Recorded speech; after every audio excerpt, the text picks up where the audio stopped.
Christmas is right around the corner, and we've got a promo code. The code is NOEL for 20% off the entire site at picksandparlays.net. It's Chelsa Messenger from Picks and Parlays. We're breaking down some NFL action, the Steelers and the Bengals. Now, this one looks like a bit of a mismatch on paper. The Steelers are favored minus 13.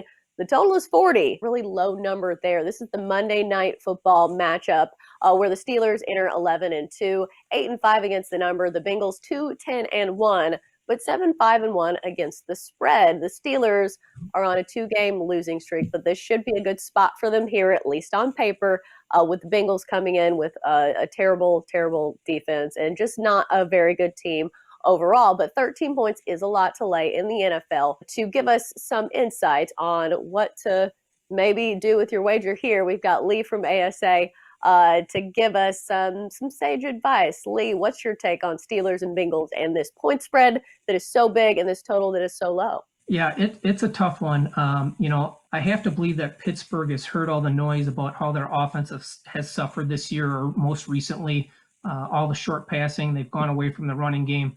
So I do think this is a chance for them to put up a big number offensively against, one of the worst defenses in the NFL right now in Cincinnati. Pittsburgh's defense is top 4 in the NFL. Again, Cincinnati, one of the worst offenses in the NFL. Cincinnati, the last 2 weeks, has put up 14 total points, 7 last week against Dallas, and Dallas has one of the worst defenses in the NFL also.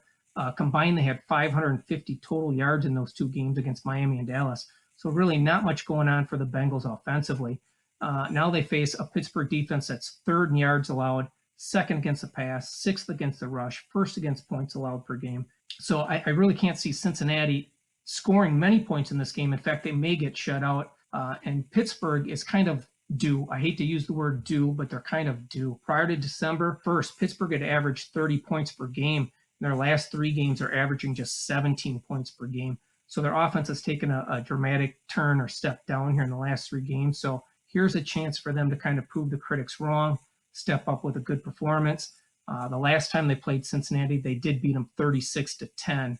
So covering 13 here doesn't seem to be a stretch for me with Pittsburgh. Yeah, this kind of reminds me of that Seahawks game where I thought against the Jets that 13.5 would be too many points, but it was not even close. They blew them out. I think they scored, 38-3 or something? And this kind of reminds me of this spot. I think the Steelers offense should be able to get going against this Bengals defense that is just so bad. So I think that the Steelers were in a tough spot in their past 2 games. I think they played 3 games in either 11 or 12 days, and a lot of those were very uncertain. You remember that stretch with the Ravens where they weren't sure what day they were going to play on. So I think it's just been a tough stretch for the Steelers, and they should right the ship here. And the Bengals, if they can't score on the Cowboys defense, how are they going to score on the Steelers defense is my question here. The Steelers offense has had trouble running the ball, but this should be a prime spot for this Steelers run offense to finally get going against a Bengals defense that's 3rd worst in yards per play and 30th in scoring defense. Normally, I would never like to lay 13 points, but I think that's the only way to play it. I wouldn't trust the Bengals. Any other leanings, especially when it comes to the total? Obviously, that sticks out like a sore thumb, that 40. It's really low. Yeah, that's a really, really low total. And initially, I was leaning towards betting the over in this game just because of that number. But as I mentioned, Pittsburgh could score 21 points in this game, and it could be enough to cover because Cincinnati might get shut out, or Cincinnati may score, only 7 points in this game. So, yeah, the under is tough. I just don't see feasible direction to go on the over or the under. Right, because statistically, the Bengals were really bad, even with Joe Burrow.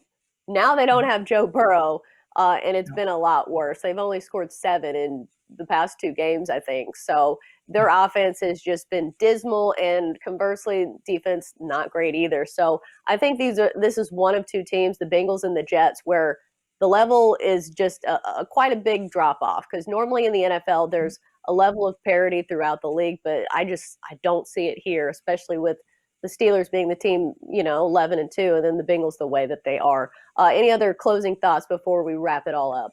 I've got a couple of historical trends written down here that will pass on. The Steelers are 16-3-2 against the spread the last 21 meetings in Cincinnati, and they've covered 21 of 29 overall. So there is some history that supports Pittsburgh here.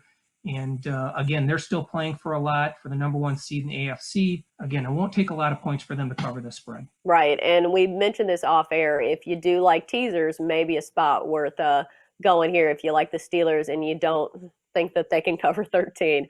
But that's going to do it for our NFL talk here on Picks and Parlays. Great stuff from Lee. Lee, thanks for joining us.